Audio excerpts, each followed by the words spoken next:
நீ நீ உழைச்சாதான் உனக்கு சோறு. இவர் சிஎமானா என்ன, அவர் சிஎமானா உனக்கு என்ன? உன்னோட வீட்டுல அவங்க சிஎமான அடுப்பு எரியுமா என்ன?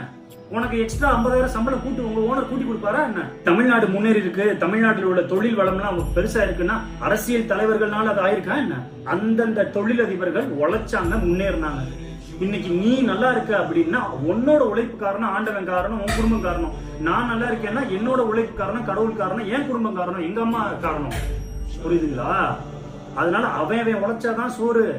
யாரு சிஎம் வந்தாலும் உனக்கு ஒண்ணும் கிடையாது. டாடா அப்படி காட்டிட்டு போயிட்டே இருப்பாங்க, காட்டிட்டு போயிடுவாங்க அவங்க. புரியுதுங்களா? தலைவர்களை போய் பார்க்க போய் நிக்கிறீங்க இல்லைங்களா, அவங்களோட பிள்ளைகளை, அவங்களோட பொண்ணையோ அவங்களோட பையனையோ இல்ல அவங்களோட பேரனையோ பேத்தியோ இந்த மாதிரி கூட்டத்துக்கு நடுவில் விடுவாங்களா?